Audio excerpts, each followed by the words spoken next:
Hello YouTube, how's everybody doing today? I hope you had a pretty productive day today. Myself, I had a fairly productive day. Got a chance to get my hands on a little bit of new technology. Got a chance to play with it a little bit. I'm always happy.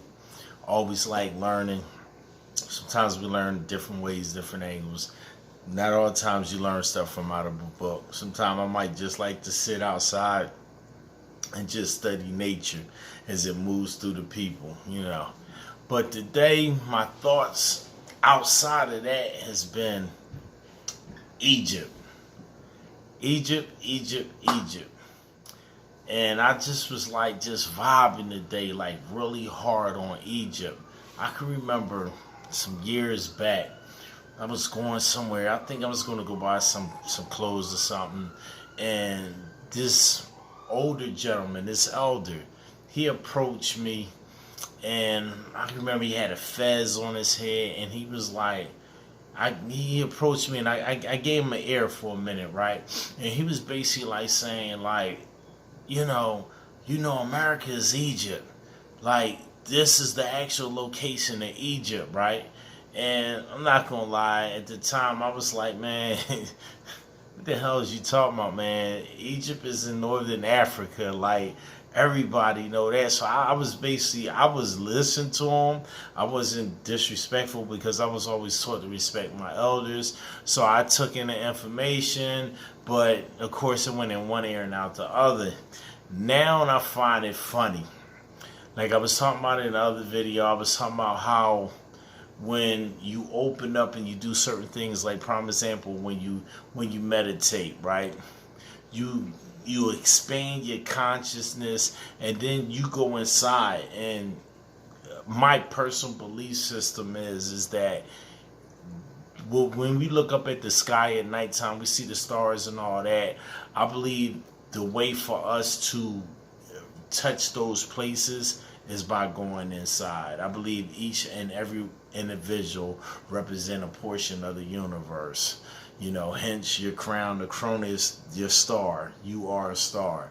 So with that being said, I've been noticing, like, lately, I've been seeing a lot of signs and symbolisms of ancient Egypt right here in America. Of course, anybody who just reads a few books know and understand a large part of that is due to the Freemasons, who had a lot to do with the architectural structure of America.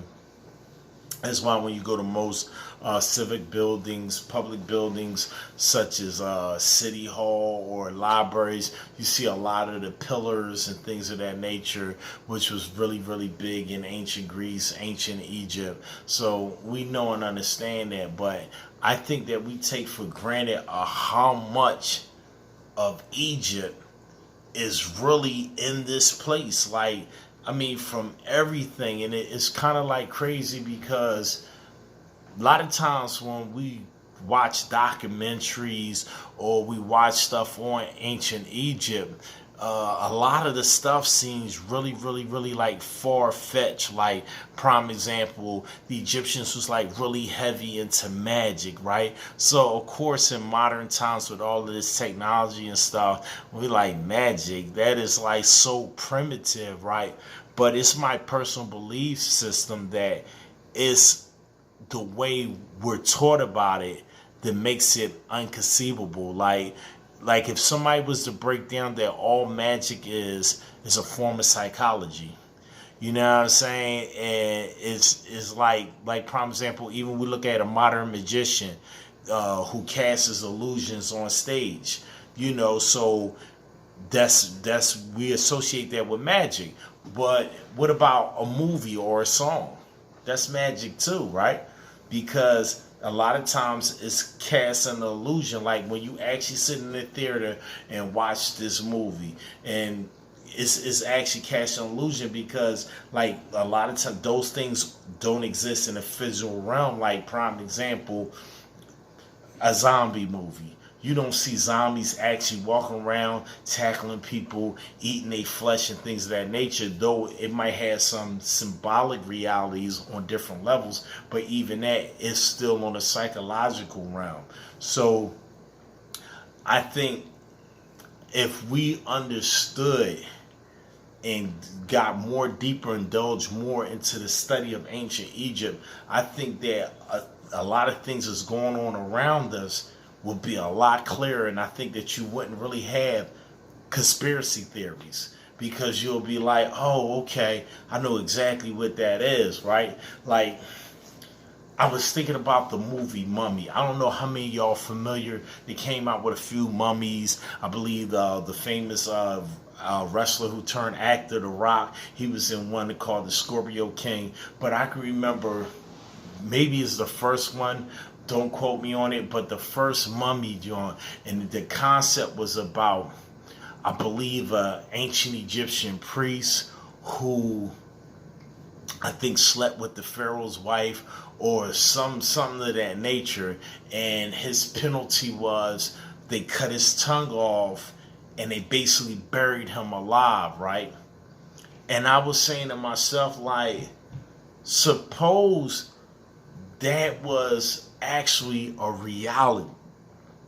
Like, suppose that was actually true, but we can't really perceive it because our minds don't think in an ancient fashion or in that magical, for lack of a better word, that magical way of thinking. Like, suppose that this priest was actually didn't represent one person, but represented a group of people, right? So if you look at the concept of somebody being buried alive, right? Normally, you being buried constitute, whether it's Egyptian, they put a stone, put you in a stone cast and cover you with stone or cover you with dirt. The concept still remains the same in the sense of you're buried underneath something, right? And I said to myself, I said, wow, just going out there, I said, suppose that's symbolic to African Americans in America, right? And suppose we were the ones that we had our tongues removed, meaning we couldn't speak the truth. And what I mean by speak the truth, that ancient truth, you know what I mean? Like, we didn't possess, they would take the tongue, so we couldn't cast spells. Like, we couldn't perform magic. You know what I'm saying? The dirt thrown over top of us could be how we're giving stuff not in a clean fashion. Like, prime example, if you listen to other genres of music, like take prime example country music for case in point. Country music, essence wise, for the most part, is a really clean form of music. You know what I mean? Like, the music, like, I remember one time hearing this one singer, and he was saying, like, he heard his son in the back seat, his little son in the back seat cursing, and the dad says, where you learn that from? He said, Dad, I learned it from you, but I also learned this and this and all these good positive things, right? And I was like, man, we get music that's like, we may get some jewels here and there, but it's a lot of foulness, a lot of dirt in it too. And it makes me think of a book that I read by a dude by the name of Herodotus, a Greek historian. And he was basically saying that the Egyptians get their bread baked in shit. Like, they use dung ovens. And I was like, damn, that's ironic. Like, that's how we get it. A lot of times we don't get stuff clear and pure in its purest form. So I said to myself, going back into that movie, right? Suppose we didn't understand the symbolicness of everything. Like, suppose the penalty for some of us, now I'm not talking about all African Americans, right? But suppose it was some of us that belonged to an ancient priesthood. And suppose we misappropriate some funds, and in this aspect, funds would be souls, and that's what the pharaoh's wife or the king's wife represents a soul, right? Because we know and understand that the priesthood had a lot of power and a lot of influence over the royal family, right? So we understand on certain levels corruption. And it's just like, I was just like, because I tried to figure out in my head, like, what is the whole deal that the world has against us actually becoming clean and becoming upright people, and just like basically like just doing the right thing. Because I noticed like a lot of times how the system is designed and geared towards us is designed there for us to come have broken homes, and us just basically fundamentally not having that family structure. You know what I'm saying? And it's just like a lot of times I try to figure out, like I ask myself the question why, and then I try to figure out puzzles. Like that's what I do. So I say to myself, I said, wow, that's a heavy concept to look after, because I'm like, even when you look at those of us who, like, say in the entertainment business, that actually become big and become moguls, like, not only do they got to go through hell, but it's like everybody expects us to be the bad guy. You know what I mean? Like, everybody expects us to be like, and it's kind of like crazy, because sometimes I feel like we've been typecast. And of course, you know, typecasting meaning in the sense of we may have played a role so good that we just simply, they won't let us play any other roles. And that seems to be part of the black man's struggle in America. It's like, it's such a big thing when we go outside of what's supposed to be the cultural norm for us, and tackle on new fronts. And when we thrive and excel at it, everybody's like, oh, like it's such a big thing. But I'm like, if history is correct in some senses, like we were once a really, really remarkable people. I remember a movie a few years back that was brutally honest, and I appreciated it. I appreciated the movie, but the movie was called The Gods of Egypt, and the whole cast was white, and it was dealing with gods, but they had a black god in there. They had a black guy, and the guy, he played Thorf, and I'm like, yo, that's heavy in itself, because they actually had a black guy play Thorf. And anybody knows about the god Thorf.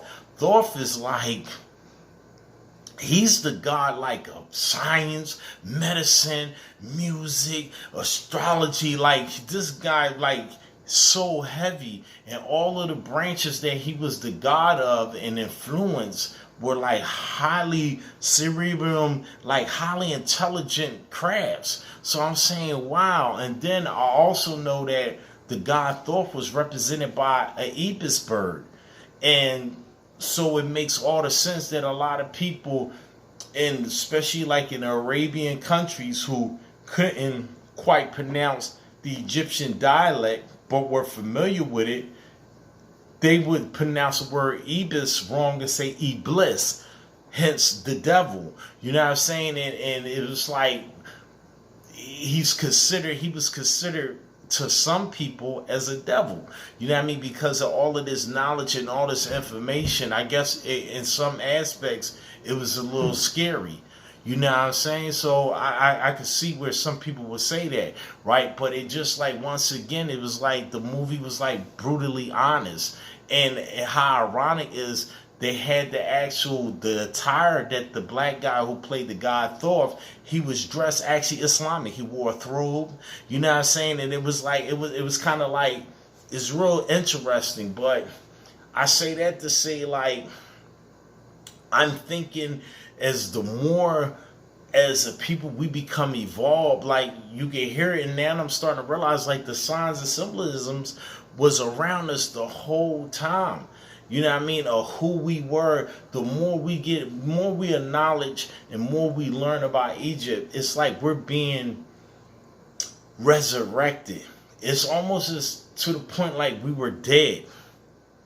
And we're like being resurrected. Like we're like, if you look at like a lot of this was going on in the black conscious movement. A lot of blacks are like they're gravitating towards Egypt. They're taking on ancient Egyptian names like Imhotep and things of that nature. They're becoming highly intelligent. they're getting more into their health, like they're gravitating more towards cleaner systems.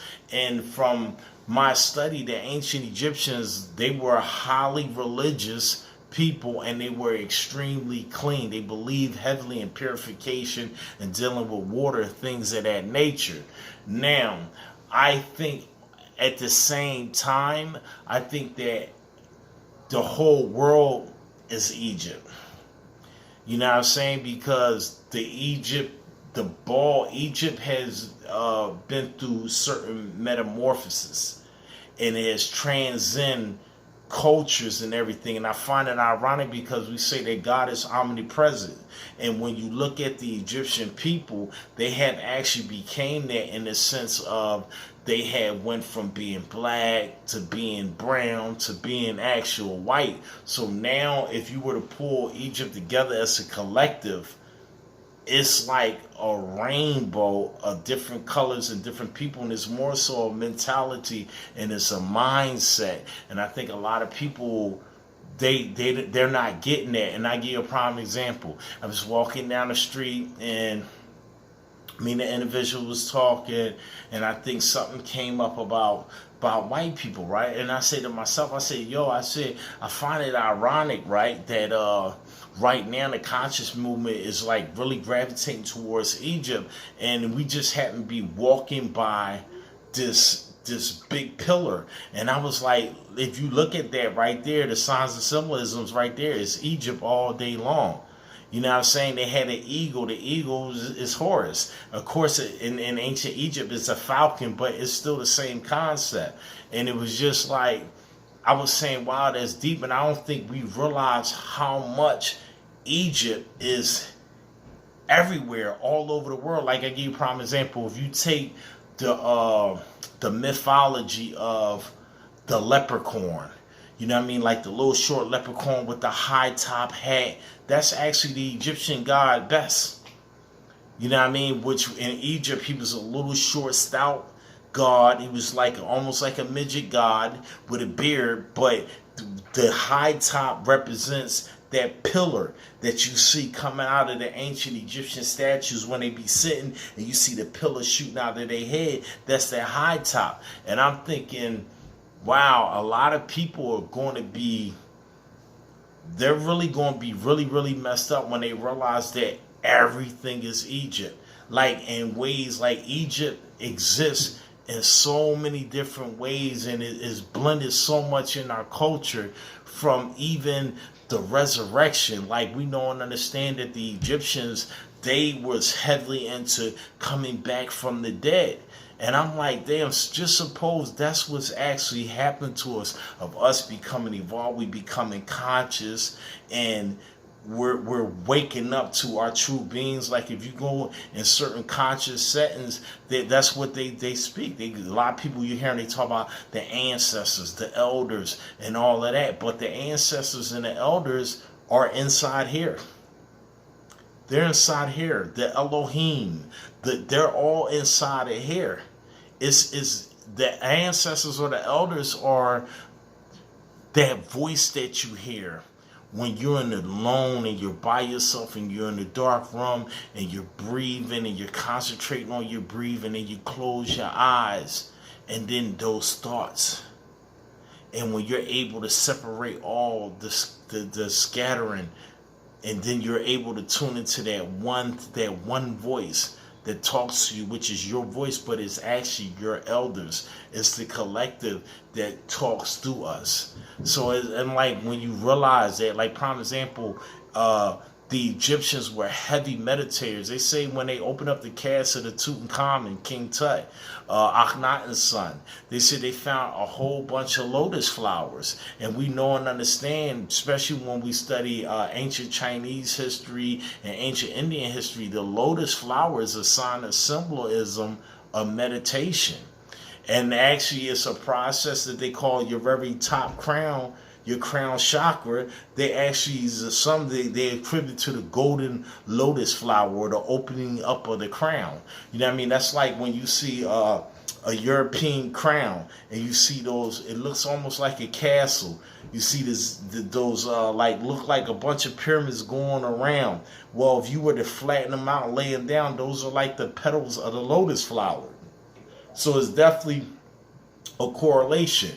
Or I give you another prime example.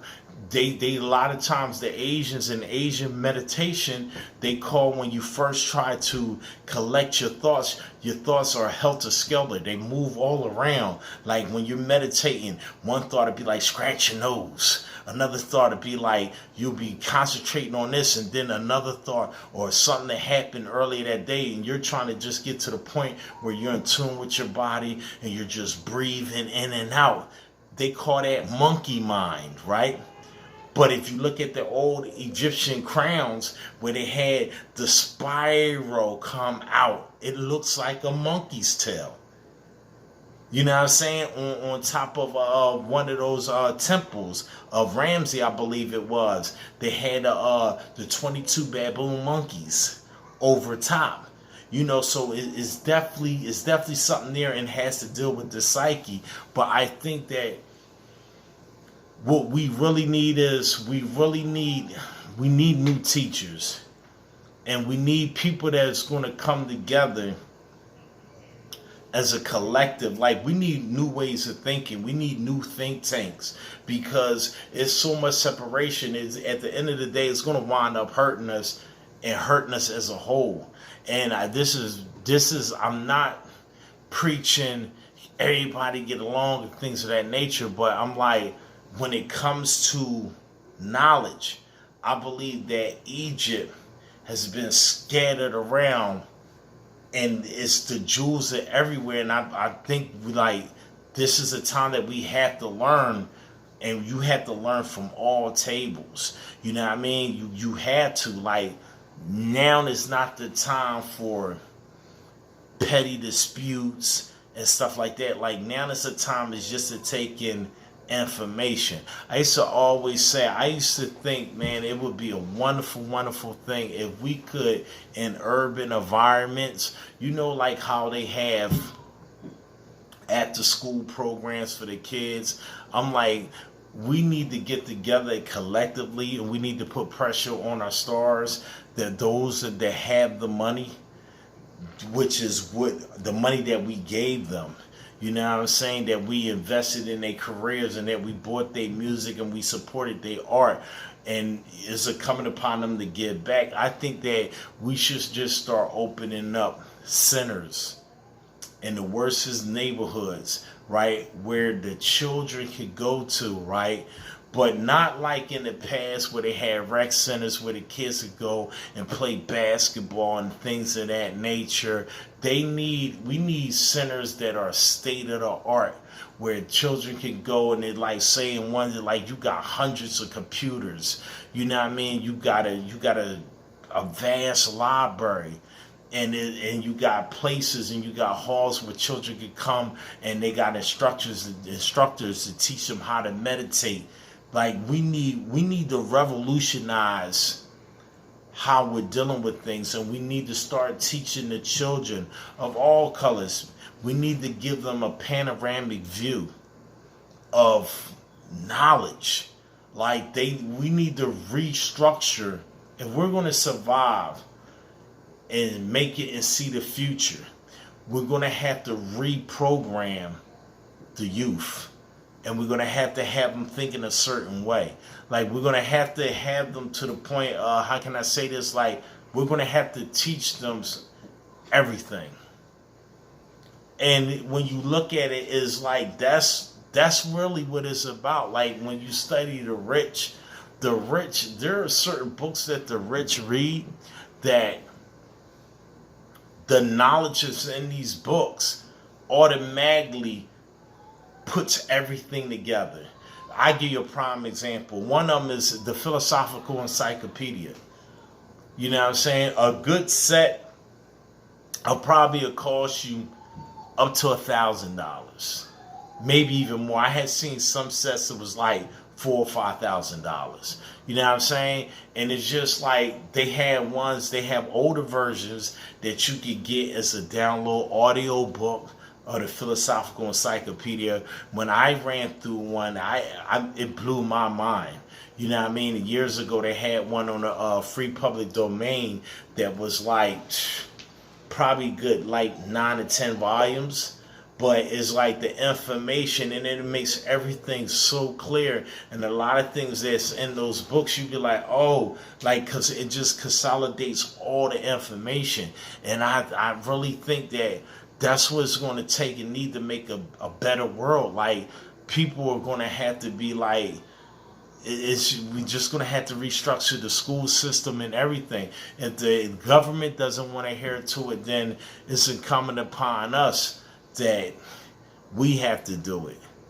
And with that said and done, man, it's just like I've been rambling now for a minute, but hopefully out of it, some of the ideals and some of the things might spark somebody else and be like, and maybe we could start politicking and pulling resources and just putting together a think tank, man. You know what I mean? Like a real think tank where there are no prejudice, there are no boundaries, and people is just sharing information. Because right now, that's what we're going to need. We're going to need people just sharing information. Sharing information. It's not about any big eyes or little U's. It's about what do you know? Like, what do you have? It's look at it like this, man.